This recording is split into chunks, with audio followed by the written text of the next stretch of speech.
Hey, what's up, Dean? Saber Performance. I forgot something in yesterday's video, but been working down here a little bit this morning. So the Camaro, I forgot I did do the blow-off valve yesterday. So this charge pipe from the throttle body, and you can see the mass airflow sensor. I machined that piece, so the mass airflow sits in there nice and tight, and then it's coupled together down there to the charge pipe that comes from the intercooler. So from the intercooler to the throttle body is all done. I do have to do a vacuum line from the blow-off valve to an intake reference, which these are all like the quick connect style. So, and they're plastic hoses. I don't really want to cut one of them or buy another adapter for it, so I may kind of just do another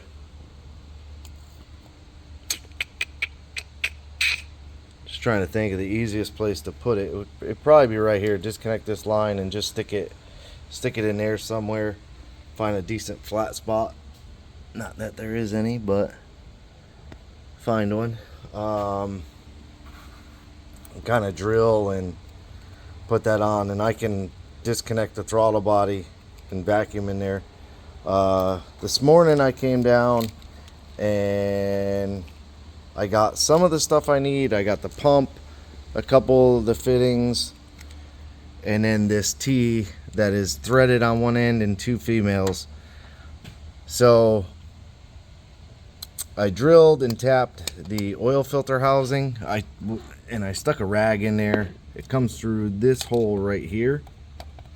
So I stuck a rag down below that hole and then basically held the shop vac over that hole. I have like an adapter I 3D printed that turns it into a tiny little nozzle. You can see it's all covered in the oil. So I basically took that nozzle, held it back, and that hole covered. Like, it worked out good. That's not what I didn't print it for this, but it worked out good.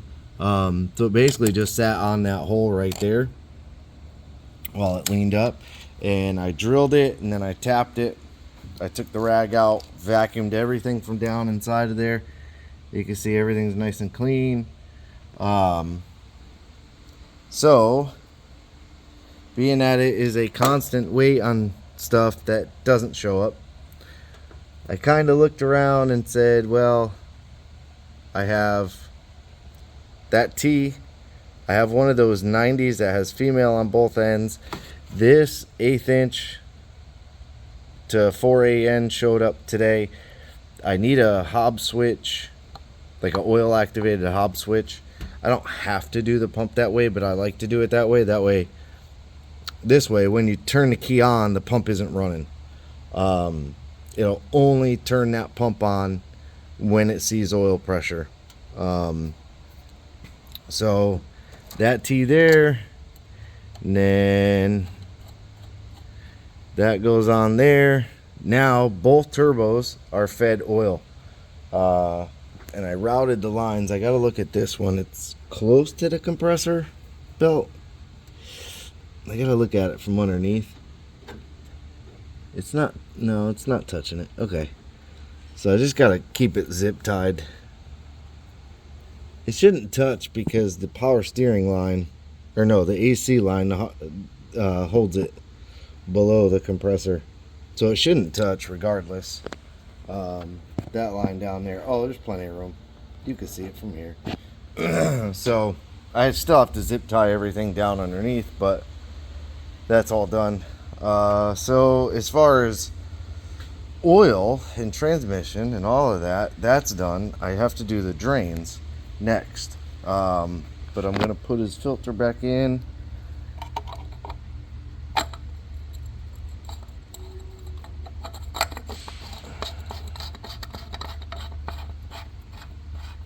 So all this stuff's done. The dipstick's back in. Yep. All, you know, it's, everybody's like, not everybody, but there's so many people that are like, man, why does it take so long? Why does it take so long?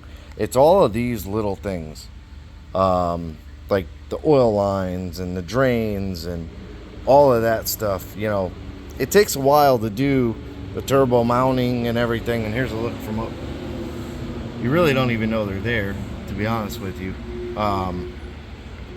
But it takes a while to do that stuff, but there's less of it in a sense. Like that is literally two 90s, or sort of a 45-ish and a 90 with the angle. You can see the flange is kind of flat facing the motor, so the pipe comes out facing the motor and then kind of turns, so that angle is turned. Then it goes to a 90 to that flange. You know, once you get that and it's tacked and the flange is tacked and the turbo's hanging, like, it's just welding it out and you're done. Same with this side. This side was a little bit harder because the flange points more at the motor at a straight angle. So I had to make a very harsh angle, kind of come back up and then down. You know, those things take time, but it's the little things, like the oil feeds and what fittings do I need, and then vacuum feeds, what fittings am I putting in, where's the map sensor? I don't even know that on this one, because we have to change it to a 2.5 bar map sensor. So it's all the little things that just time just seems to like cruise, and you're like, whoa, it's almost like you didn't get anything done, even though you did. It seems like you never get anything done sometimes, but blah blah blah blah. So yeah, so I'm gonna keep working. I don't have the Hobbs switch, so I might put a plug there for now, or maybe even a gauge, and I'll just double check that I have pressure. Oil will pour out the bottom of the turbo, so that's the only issue. So I might not. Nah, I might not, because the other fittings, see, I got the pump, I have straights. Yeah, see, I don't have the 90s, and then whatever fittings this is gonna take, which I ordered all 90s, and I could, maybe I might have that. I don't know if I have those in AN. So,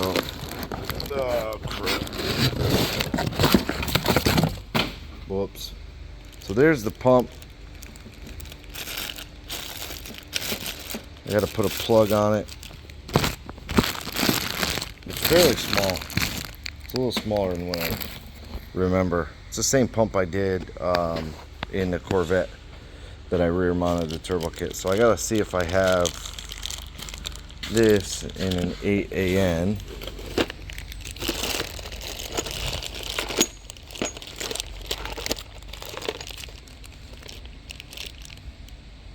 Maybe.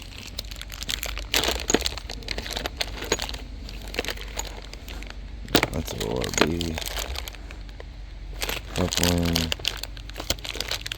See, there's so much stuff. I don't even know what I have, what I don't have.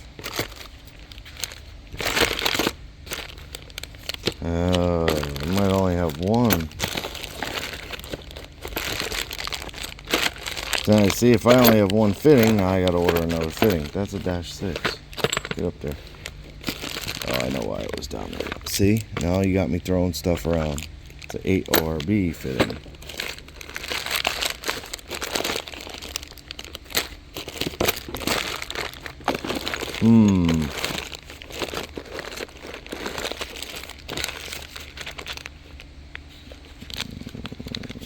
There's more stuff in there. Let's see. Only have one. Well, I'll look a little better in a minute, but I think I might only have one fitting in my hand. So let me get back to work. Okay, finish up for today. Again, seems like I did not get a lot done, but I got that tube out. I had to cut it. Coupling is on. Coupling is cut and on. I probably have to cut it back to be able to come down. That one's gonna be a little difficult with the motor mount here. So yeah, not too sure on this one. I should be able to make it work, I hope. I think I can clock the turbo a hair, but I can't really move this one that much. But I just kind of been tinkering a little bit, and I got the pump mounted.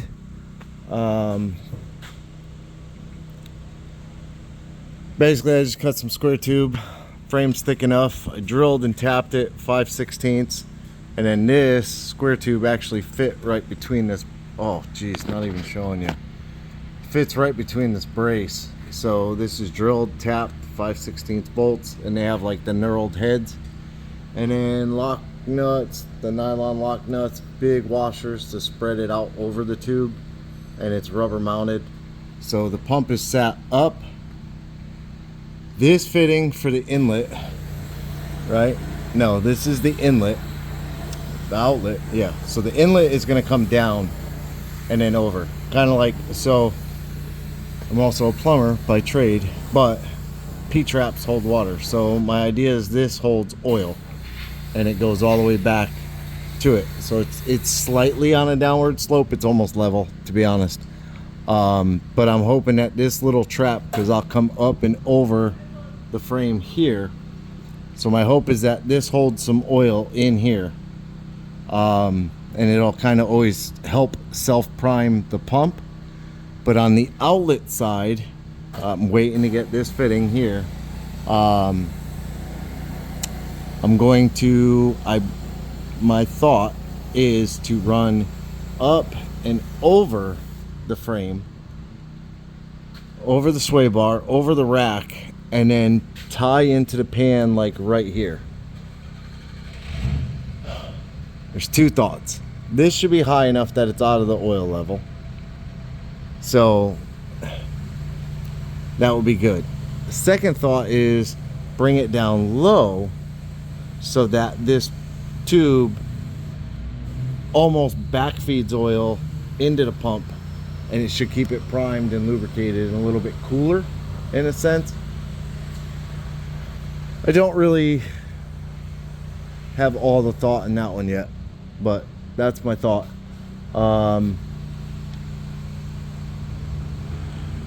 So once I get the hob switch wired up, I gotta get a plug on here still. I gotta plug in the MAF sensor. I just saw that hanging out.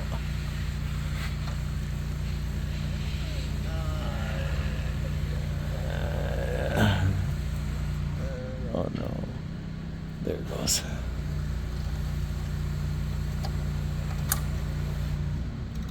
That's plugged in. Couple of vacuum lines. Still gotta find the map sensor. No idea where the map sensor is. I didn't even look it up yet. I'll look it up. But it's either swap the map sensor, or they're gonna have to, when the car gets tuned, they're gonna have to do, oh wow, scaling. They'll have to scale the map sensor, which I don't think is a good idea. But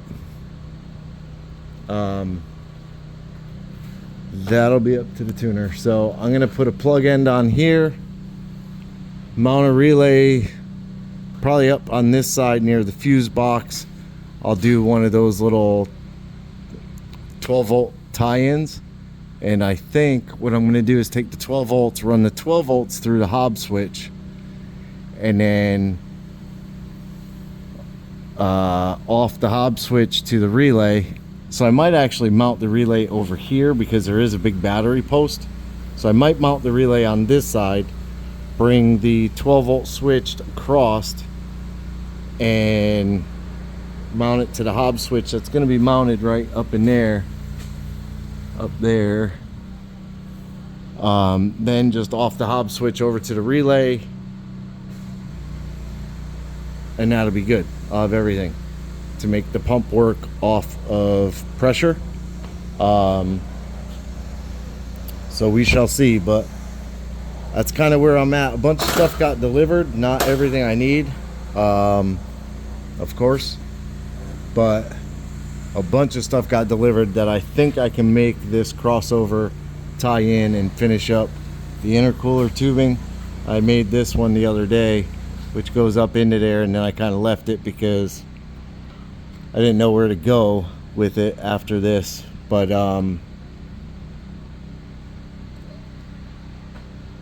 yeah, I don't know. And I only got that one bend left in 2.5, and then I have that cheesy 2.5 90. I might have one more of those, but so we shall see. That's kind of it. That's where I'm at right now. That tube is right there, so I got to get this one over and into 2.5. I just don't know how I'm gonna do it. If I'm gonna make a section that, like, you got to squeeze up in here and shove into that one, and that has the crossover, and then there's a coupling on the crossover to come over and up to there. Then there'd be another coupling that goes to that tube with a coupling. I don't know yet. So the little things, but tomorrow should be good. I believe as long as I can get those tubes done, I could tighten this up, get the front end back on it, and then get the car on the ground and basically almost be done with it on the ground, other than just figuring out some ducts for the air filters, which there's nowhere to run one on this side. The other idea is to do a pan under here and just have it, you know, screwed into the frame, and that'll keep any kind of water or stuff from going up into the turbos, and then just mount some air filters right on the front of the turbos. That probably is what I'm gonna do, to be honest with you. So yeah, so that's it for this one. Appreciate you watching. Like, subscribe, hit the bell to be notified of new videos, leave me a comment, and as always, have a good day.